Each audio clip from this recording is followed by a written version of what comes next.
What's up everyone, John Rettinger from Techno Buffalo here. We're hearing a lot about the raw processing horsepower found in the iPhone 4, but it's actually the same processor that's found in the iPad. So I thought it could be fun to put these two devices head to head and see which one is faster, sort of an unscientific test. So we'll test app speed and web browser speed on both Wi-Fi and 3G. So let's jump right in and start with browser tests on Wi-Fi.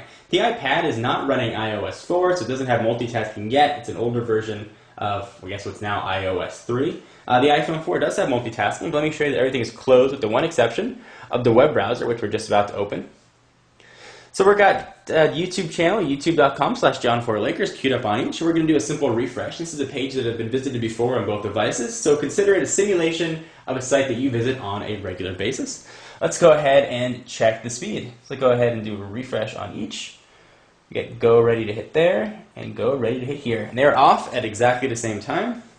And it looks like the iPad's got a bit of an early edge, while the iPhone looks like it caught up. And the iPhone finished just a little bit before the iPad, not much, maybe about half a second in favor of the iPhone, which does, by the way, have twice the RAM of the iPad. So it does seem to maybe be having a little bit of effect. So next, let's go ahead and check out Techno Buffalo and see if we get a speed increase here as well. Get it queued up on each. And we've got everything ready to go. So we've got it ready to go here and ready to go here. And we are off loading technobuffalo.com on each. So loading YouTube, the iPhone was a bit faster. Let's see if those results are duplicated here. iPad finished a little bit earlier over the iPhone here. Actually noticeably sooner, so maybe about 2 seconds earlier for the iPad. So let's see if that holds true over 3G. So I'm going to go ahead and turn Wi-Fi off, and I'm going to do this on camera so you can see that there's no funny business going on with anything here. Open up settings, and we're going to kick Wi-Fi off. So we'll go back to just 3G speeds, and we're going to do the same here on the iPad. I'm going to go ahead and turn cellular data on, and we're going to turn Wi-Fi off. And we're going to see if there's any sort of difference here. So I've got 5 bars of 3G service on the iPhone, and the iPad is going to tell me how many bars of service I have in just a moment as it connects to AT&T's network. And we'll see if there is a difference over network to network. So right now the results are sort of inconclusive. The iPhone loaded one page faster, and the iPad loaded the other faster. Alright, so we've got both devices now connected to AT&T's 3G network, and let's go ahead and see if there's any difference. So we'll load the same web pages once again. So we've got 4 to 5 bars of 3G here on the iPad and 5 on the iPhone, so pretty close. I'm going to go ahead and close down the settings here so it's pretty even. So we're just dealing with web browser. So we've got technobuffalo.com queued up again on each. Let's go ahead and do a refresh, and we'll see if there's any speed difference here. Alright, they're both hit at the same time. Definitely slower loading than on Wi-Fi, but they appear to be almost exactly the same spot. Maybe the iPhone's got a slight edge. Looks like the iPhone is holding that slight edge. I feel like I'm announcing a horse race.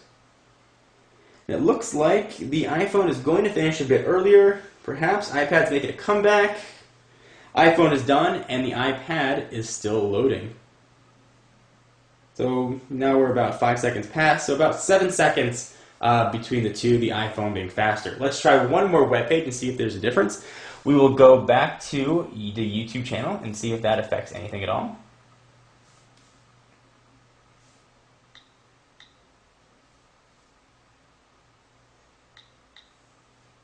There we go.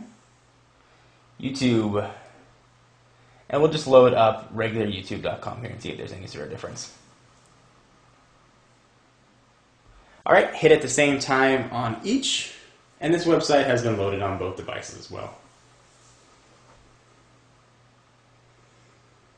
Here it looks like the iPhone finished again earlier than the iPad. So in a web test, out of the 4 tests we ran, the iPhone finished faster. And that is pretty representative of what I've seen. The iPhone is just very fast for web browsing. In this case, a little bit faster than the iPad. So let's see if that holds true for program applications. So let me go ahead and shut down this, and we'll try and open up the same programs on each and see if there's any sort of difference. So let's start with the same Twitter application. We'll start with Twitterrific and see if that is any sort of speed indicator. Hit that. That was not scientific. I hit it the wrong time. Try that one more time. There we go. It looks like it loaded up first on the iPhone again, and a little bit later on the iPad. Let's go ahead and try opening up the App Store and see if there's any difference there as well.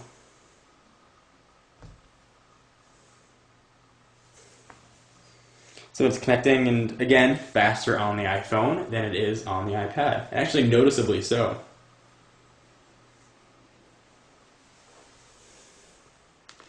Alright, next let's go ahead and try and open up settings and see if there's any difference here as well.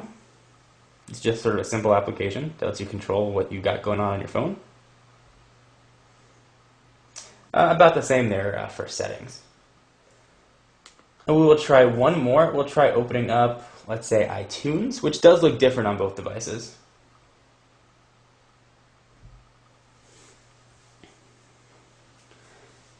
And again, this is still now over just 3G, so it may be a little bit faster here. So it looks like it connected first to on the iPad. So overall, in majority of the tests, looks like the iPhone was a bit faster than the iPad, which is very interesting. I don't know if this is going to impact any of your purchase choices, but I thought it was sort of a fun, informal test to run. Anyway, I am John Rettinger from Techno Buffalo, and I'll see you in the next video. Bye-bye.